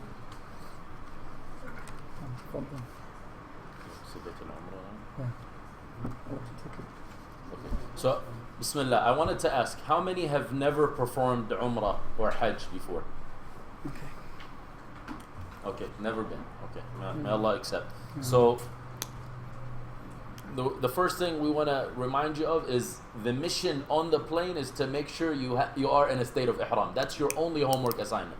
So going back to forgetting, let's not make that an option, inshallah, okay? Our mission, once we get on the plane, whether it's beforehand at home or on the plane ahead of time, right before the announcement, we should be in that state, the ritual state, mentally, spiritually, and also physically. It's more difficult for men naturally because they will remove their regular clothing and then get into the 2 towels. So that's the difficulty in that aspect. Basically, once we enter into Mecca, inshallah, in this state of ihram, being cognizant of the restrictions that we're not supposed to do in that state, basically we're entering into the holy sanctuary, the haram. That's the whole purpose behind ihram, by the way. You're entering into the state preparing to enter a special location. That's what ihram is all about. I'm preparing to enter a special location in the state of mind, physically and spiritually. So we go in basically with respect, with humility, and the most beloved act of worship to Allah, from the time we enter into ihram until the time we see the Kaaba, is to say the talbiyah. That's more beloved than anything else. And that's what the Messenger ﷺ would say constantly. From the time he entered ihram until he saw the Kaaba, labbaik Allahumma labbaik, I'm responding to your call, at your service, my Lord. And you continue saying that whole statement throughout. And you say it audibly, you let yourself hear it. You don't have to bother other people, but definitely if we're on the plane together, that's something good to engage in. So that's the most beloved dhikr and prayer to say at that time. And that's an act of worship. Talbiyah is an act of worship. So basically Sheikh Nauman spoke about the logistics. We'll check into the hotel. And basically, ideally, we can go into the haram as soon as possible. But you may want to rest, relax, and so forth. Those are logistical issues. We're all going to try to do the Umrah together, inshaAllah ta'ala. Entering into the masjid. So the masjid structure is just like any other masjid, which has the same etiquettes. So we enter with our right foot and we make the particular prayer. We enter in the name of Allah, Bismillah, wa salatu wa salamu ala Rasulullah. We send blessings upon the messenger. And we say, Allahumma aftah li abwaba rahmatik. Oh my Lord, open the gates of mercy for me. And then basically we're still continuing with the talbiyah all the way until we see the Kaaba. And that's when you start the actual ritual of the tawaf. So you want to go all the way to the Kaaba. Naturally, when you're going to see the Kaaba for the first time at that state, that's a great time to pray to Allah, to ask Him for anything that you desire. And like I said, you're entering there with that state, considering that this is the place that Allah has invited you to. When you say labbaik, it means I'm responding to your call. I'm accepting your invitation, my Lord. And this invite has been sent since the time of Ibrahim. When Allah commanded him, invite people to come visit this house, you're responding to that invitation. So you're coming with that frame of mind, with that mindset. You come in, and basically what you want is to go directly to something called the Black Stone, which is one of the... So the Kaaba is a cube. It's a cube structure. It's a box, but part of its sides is a round horseshoe. Okay? So the two corners on the back side, it's actually called the southern side of Kaaba, which faces Yemen. One will be the Black Stone, and the other one is called Al-Rukn al-Yamani, which is the Yemeni corner. Both of these are the southern location of the Kaaba. We want to start off with Al-Hajar al-Aswad, the Black Stone, which of course is right here. Now, with construction now, the whole location there may not be clear. You're going to have... There's a high structure, and then there's a lot of construction taking place. But the point is, this is where we want to start our tawaf from. And we want to do it counterclockwise. So the Kaaba will be placed on our left side.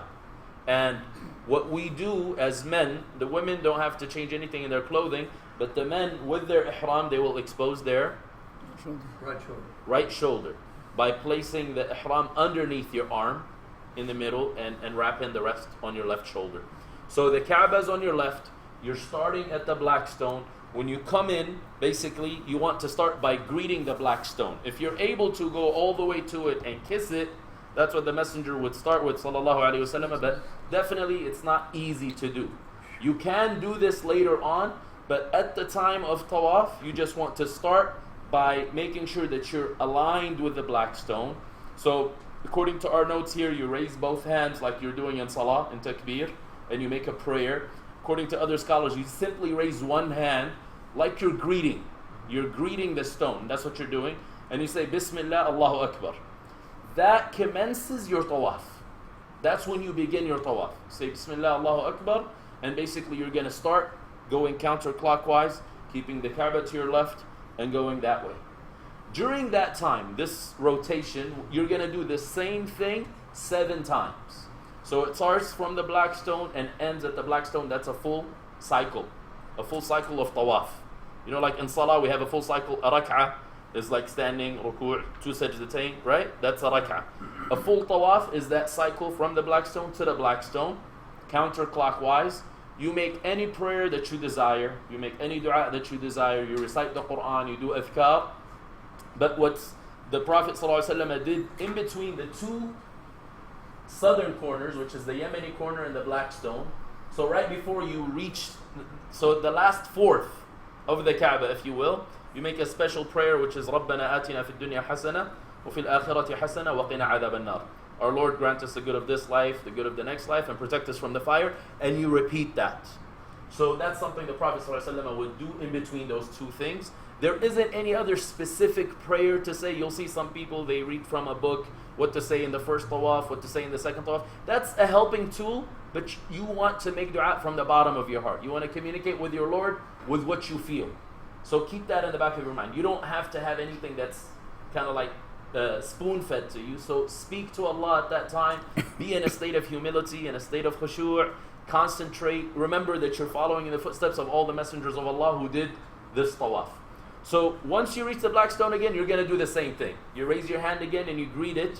And you say, again, Bismillah, Allahu Akbar. Okay? So then you start the second tawaf. Now also it's recommended, like we said in the beginning, to touch the Black Stone if you're able to, and to do so every single time, but it's extremely crowded. We're not going to be able to do that. We may be able to do that later on, outside the Umrah, the actual Umrah, when we do extra Umrahs or extra Tawaf. Also, it's recommended when you get to the black corner to wipe the black corner as well. So that's the Yemeni corner, sorry. But again, that may not be possible at Umrah. Let's delay that till later on. So there's a lot of extra things, and certain things are obligations, which is simply to do the tawaf, like the Sheikh said. The obligations is ihram, tawaf, sa'i, shaving or cutting. That's what we need to do. That's our main focus that we must achieve. So we do the second tawaf, and then we do a third and a fourth and a fifth, all the way till the seventh one. And once we reach again the Black Stone the seventh time, how many times have we reached the Black Stone so far? We did it 7 times. We did tawaf 7, but we reached the Black Stone 8 times. You say Bismillah Allahu Akbar a final time, that concludes basically your tawaf. That's one section of Umrah. The tawaf, going around the Kaaba. Tawaf simply means going around in a circle. You want to look for something called Maqam Ibrahim. You're actually going to see it throughout your tawaf. It's a structure that has some, like a gold cap. And that's the place that has the stone that Ibrahim ﷺ stood upon when he built the original structure. So Allah commanded in the Quran, says, وَاتَّخِذُوا مِن مَقَامِ إِبْرَاهِيمَ مُصَلَّى. Take from that location a place of salah. What that means is that after you do tawaf, you go behind that particular structure and you perform 2 rak'ahs of nafila salah, which is the 2 rak'ahs of tawaf. And you recite in them al-kafirun and al-ikhlas. So basically Maqam Ibrahim is a bit away from the Kaaba, as you can see here.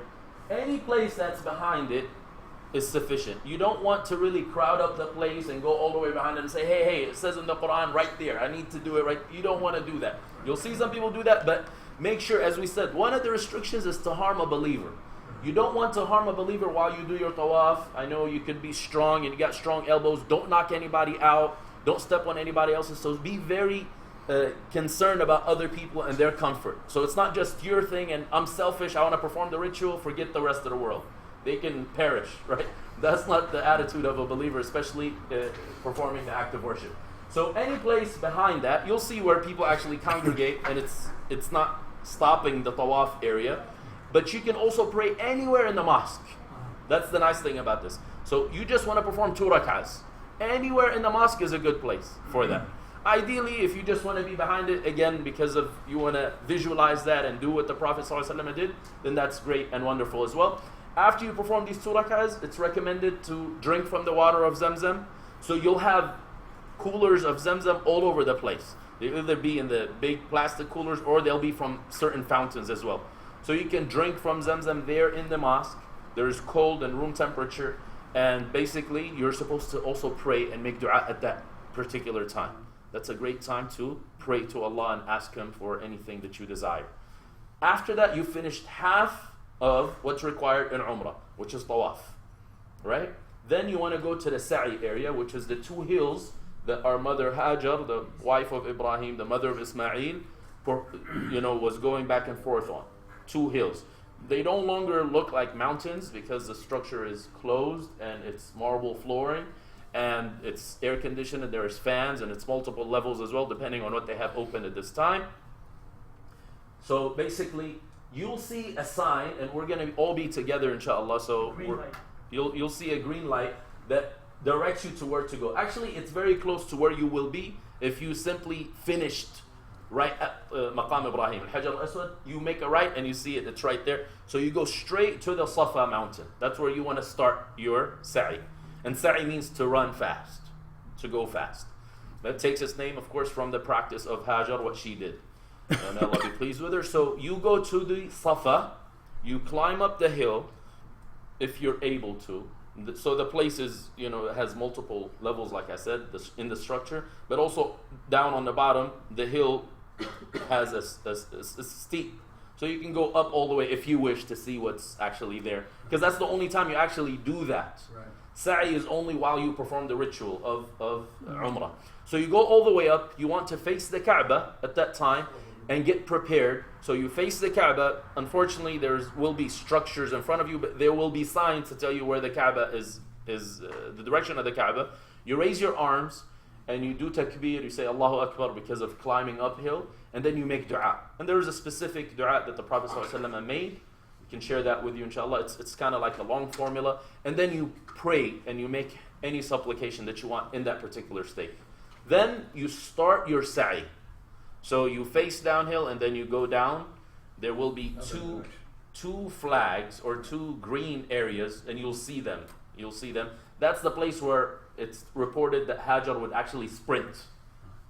So that's when it's recommended to sprint. So that's of course for the men folk. The women do not have to sprint and get any type of discomfort. And basically you continue all the way to Marwa. You climb up the mountain and you do the same thing you did with Safa. You try to face the Kaaba, you raise your arms and you start praying to Allah and making dua and supplicating. That completes a full cycle of sa'i. Starting from Safa, ending in Marwa. The key number is 7. We did 7 tawaf, we want to do 7 sa'i. So after you finish Marwa, again, you do the same thing on the other side. So it's a two-way street actually. Each side is one way. You don't want to go against traffic. People with wheelchairs, they have a specific area in the middle that it's more comfortable for them. So you go around, make a U-turn, and then you go down and you do the same thing. Go through the same procedure. You go up Safa, make dua again. You can make dua for as long as you want. Nobody's timing you. This is your special time with Allah. So remember that. And that's a special time to make dua, to raise your arms, to cry to Allah and ask for anything that you desire. So you go back to Safa, that's 2. Then Marwa, 3, 4, 5, 6, 7. You're completing your sa'i where? At Marwa. You start at Safa, you complete it at Marwa. With that, you've concluded your sa'i. In order for you to get out of your state of ihram, any time after that moment, once you complete the sa'i, you must shave your head if you're a man, or trim it if you're a man or a woman. So, and that makes you out of the state of ihram. Things are no longer restricted to you after that. You don't have to do it right there and then. Some people will come and offer you their services. They got some scissors and I'll cut you up. Don't let anybody cut you up. Go to the professional barbers or go to your hotel room, especially, the sisters. Just wait. It's only a few minutes. You go up there, cut your hair. For sisters, it's really small. You don't have to cut a lot. And you're out of your state of ihram. So you get to take a bath, take a shower, and then put your regular clothing on. And inshallah, you have completed the ritual.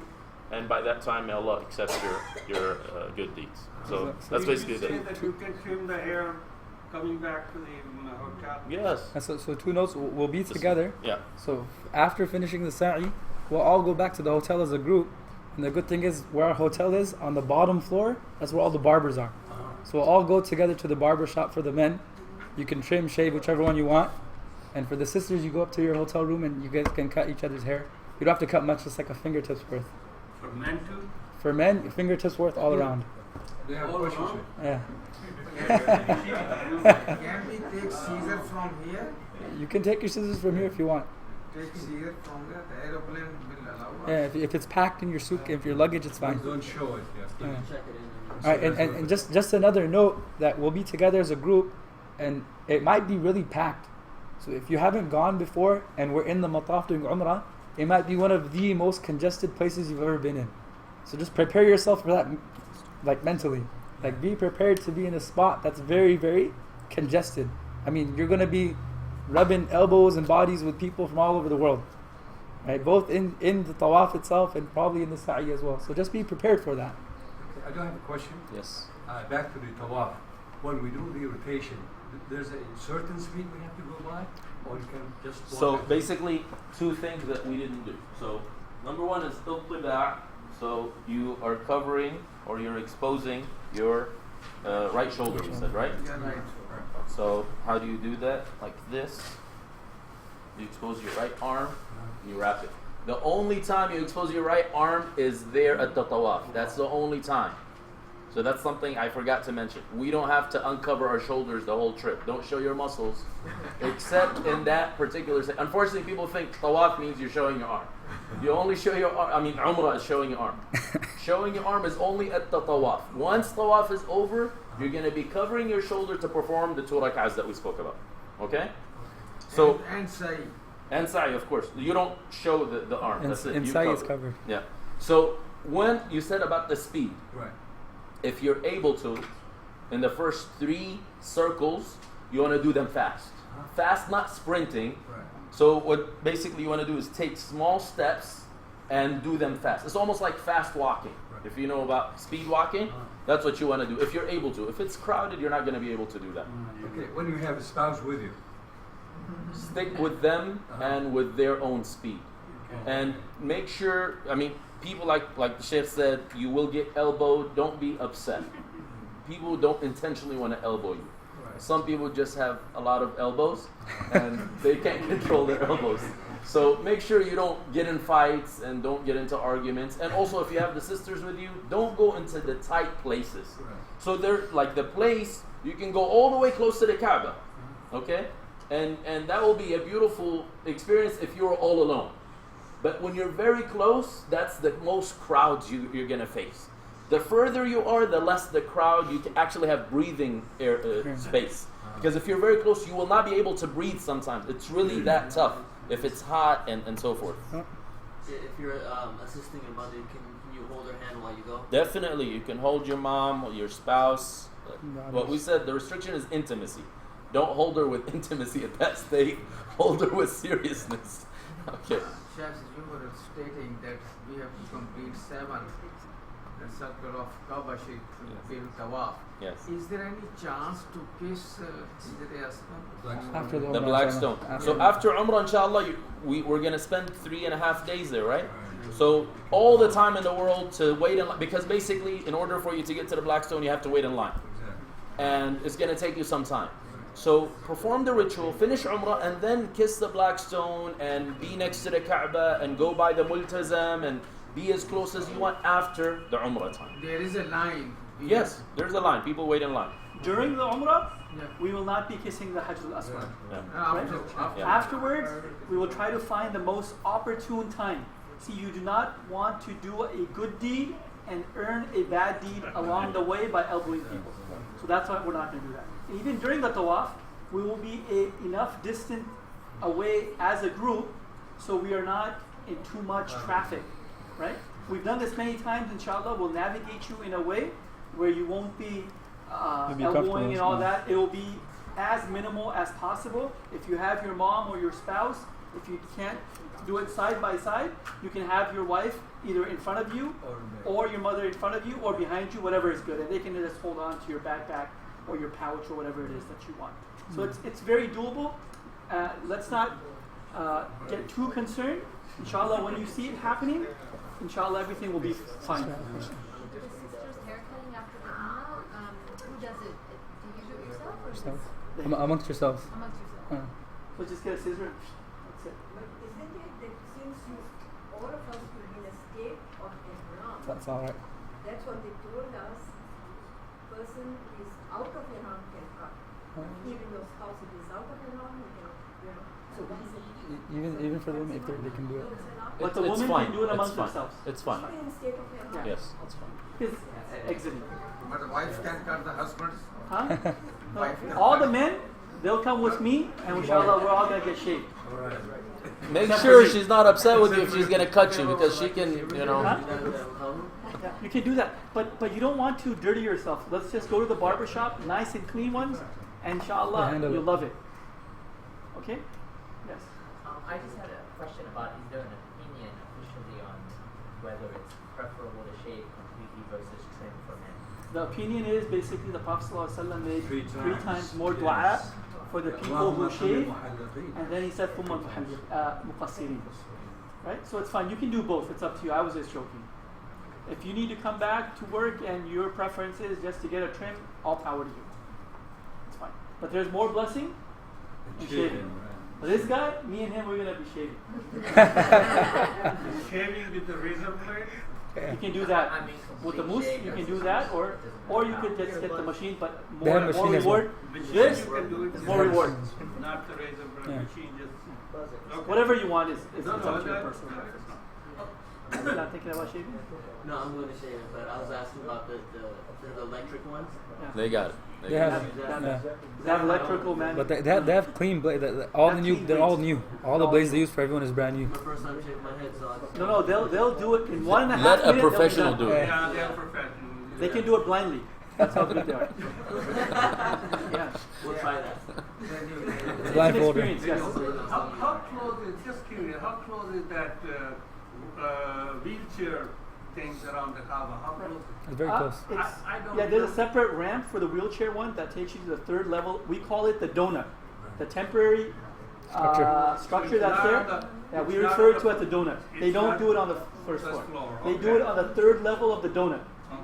right? And we might even do the tawaf on the second level of the donut. It's the easiest way to do it, and it's the closest you get a good view as well. It's really convenient. So you guys will be, some Yeah, of we us, just no, some of us will be on the wheelchair. Somebody will be with us on the wheelchair. but it someone all will- depends, because sometimes security only allows the spouse and that person. They'll ask, who am I? And I can't lie Okay. and say that I'm the son or something like that. You know, my umrah might just go away. Then we will get together. So we'll coordinate. But again, it's not going to be too much human traffic there. It's going to be really low. You'll be good. Inshallah. Don't hold me to it. But we'll be good. Don't worry. Yes. So if I want to make a second umrah, Yeah. So what you'll do is, for the second umrah, you'll tie your ihram. You'll go to a micro or a bus or a taxi. Tell them you want to go to Tan'im or Masjid Aisha. Make niyyah there, and that's it. And you can take your family perfectly fine. And while you're there, if you don't want to do extra umrahs, you just do nafil tawaf. You stand in your street clothes. You say Bismillah, Allahu Akbar, Hajj al-Aswad. Go how many? Seven, and that's it. You pray 2 rakats. Yeah, after 7, you pray 2 rakats, you're done with one nafil tawaf. And by the way, one thing, Hajj al-Aswad, you cannot see it because there's too many people. So the way you know where Hajj al-Aswad is, so when you're coming, Hajj al-Aswad to your left, you look at the green light to your right. It's a green light. So that green light, you just say Bismillah, Allahu Akbar, and you go. Okay? That green light is Hajj al-Aswad. Indication of Hajj al-Aswad. It's not Hajj al-Aswad. The other thing in tawaf, it's important to remain in that same direction. Don't turn yourself. While you're in tawaf, you want to keep the Kaaba to your left at all times. Don't turn around and see different things at that state. So Another question? just keep it at your left and continue if I going. make umrah on behalf of somebody who passed Yes. away, Okay. you have to say the name. Yeah. So you can say لبيك عمرة عن فلان أو عن فلانة, whatever you want to say. That can only be done on the second umrah, or can you do that On on the the You first can do one. it on the first one too. You can do the first one too. On the plane, if you want to do it on behalf of your father or something, you can do that. On the plane, you say لبيك عمرة عن and the name. Nafil tawaf, those have to be 7 also. Yes. Yeah. Tawaf, when we say one tawaf, Tawaf is that means 7. 7 circuits. Got it. Thank you. And how about the Hatim? Did they open it? Huh? Did they open the Hatim? Hatim, yeah, but you make sure that your tawaf is outside the Yes, Hatim. yes. No, but is it open? It's now? open. Last time I looked, last night on TV, it was open. Because when there are too many people, they close it. Yeah, they can If close we it. get a chance to go inside, we have to the queue inside the car. Inside the Kaaba? No. No? Inside the horseshoe, which is part of the Kaaba. Which is part of the Kaaba. Yeah, you can go in the horseshoe inside, but if the king is there, you can just follow right behind him. You can go in. Yes. For you? Yeah, I think you do. You do whatever your dad does. Don't worry, it goes back a lot faster. And again, if somebody doesn't shave, there's no harm, no foul. If I don't shave, no harm, no foul. Nobody's gonna get on anybody's day. If you shave completely the first time, you go to the second room, the second day. You just do the same thing again. But it's already shaved. Yeah, but you might get. So you still have to go back to the car. You have to cut your daughter. So if you're planning on doing a second Umrah, then perhaps it would be wise to just trim the first time and then the second one. Last Umrah you just have it shaved. That's so if you don't shave, I won't say nothing to you. If I don't shave, you don't say nothing to me. Right. Now, one thing I think one of the sister was going to ask at that time when you said sunscreen. Sunscreen. Sunscreen. As long as unscented, there's no scent. As long as there's no scent in it. As long as there's it's no fragrance. unscented, it should be fine. It should be fine. Sunscreen is fine. But the time we're going to be doing Umrah, it will be the evening time. The night time, so we should be fine. Most of the time For will be. the arrival of the Ihram will be on completely during times of sunlight. Right. Essentially. Unless you do additional. I think when we land, it's going to be almost Maghrib time. So. When you're not in Ihram, it's okay to have scented. Yeah, we can. That restriction is only when you're in Ihram. We can do it with you, inshallah, if you want. Sheikh Farhan is going to be doing it, so there's 1 second there. If Sheikh Ahmed might do it, we might do it. I might do it. We'll try to do it, inshallah, no problem. What time is Isha? Isha will be when, inshallah, when the time comes in. We'll find out when we get there. I thought you were looking at TV. You should have those. Yeah, I didn't pay attention to the time. Okay. But we'll make sure the time comes in. Then we'll pay it. No, I'm just joking. Line up in between. Any other questions for anyone? No. Okay. You actually asked some questions. So I was just wondering if you expect to get there after Isha. See, typically speaking, for Umrah, at this time, after we get there, within 2 hours, we should be on the bus, heading to Makkah. Within 2 hours, we should be on the bus, and probably another 45 minutes to get to the hotel, to an hour. You know? So maybe Isha, maybe at the airport we might have to pray Asr and Maghrib at the airport. We don't know. You know, again, once you're there, please understand you are not in America anymore. I'm being honest with you, right? Customer service, any promises, delays. You know, they say sabr, sabr, sabr, sabr. When they say sabr, they don't say 10 minutes or 30 minutes or an hour. Sabr ya hajj. While we traveling for those 16 hours, we won't be able to perform any kind of prayer, right? You can pray. You can go to that prayer area and pray. The plane has a prayer spot. How do you know it's al-Asr or al-Dhuhr or So we'll tell you. They will give us. So there will be prayer. Yeah. There's no adhan on the plane. We'll do it ourselves. You can do it ourselves. Because you have to understand there's non-hajis on the plane as well. The PA system. So when we were in the hotel, Namaz Fajr, Zohar, Asr, and you can hear the adhan. You can hear the adhan. It's in your room. It's in your room. And then you don't wait anybody. You go. Yeah, you're on your own. You should actually go before, maybe half hour before, 1 hour before the adhan. Good location, good seat. And Fajr is about, here is 6 o'clock. Yeah. Over there, we'll give you the timings. Every hotel lobby has the timings. Right? And in the room, there is a clock. Everything. In the room, you have a speaker. When the adhan happens in the haram, you hear it in your room. Yeah. Okay? Any questions you have from this point onwards, just email us. What about the Tahajjud prayer? Tahajjud prayer, yes, you can go pray in the haram. No. It's adhan. Tahajjud adhan is also. Yes, you hear it. Can I sit next to Sheikh Ahmad on the way there?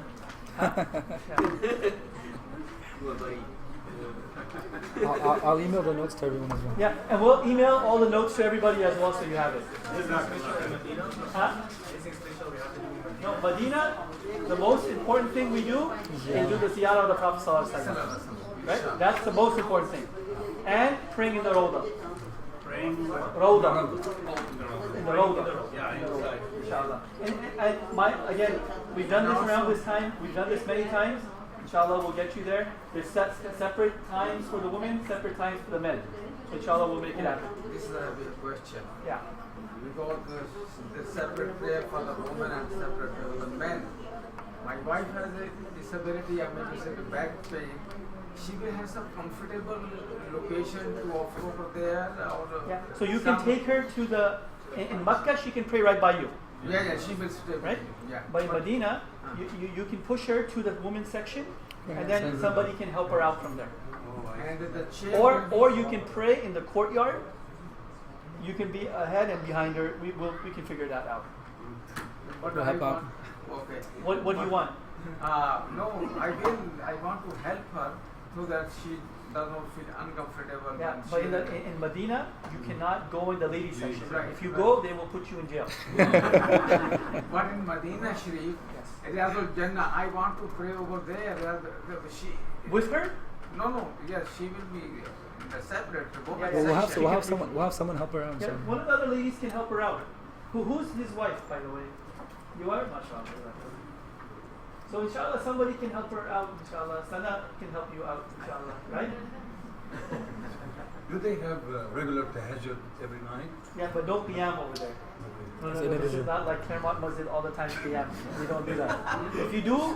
If you do your own prayer over there, the mutawwa' will come and break you up. Because you cannot do it. The only congregational prayer is with the Imam of the Haram. If you say, oh Sheikh, let's do Qiyamul Layl, no, we're all going to be in jail. Yeah, it's very strict. Yeah? They give Yeah. good food Huh? in jail? Okay, everybody's done? Inshallah, subhanallah wa bihamdihi, subhanakallah wa bihamdik. Ashhadu an la ilaha illa anta nastaghfiruka wa natubu ilayk. May Allah subhanahu wa ta'ala, inshallah, give us enough life to make this trip. Inshallah, and help us perform this Umrah and accept from us. Any questions, just email it, inshallah, okay? Jazakallah khair. Assalamu alaikum.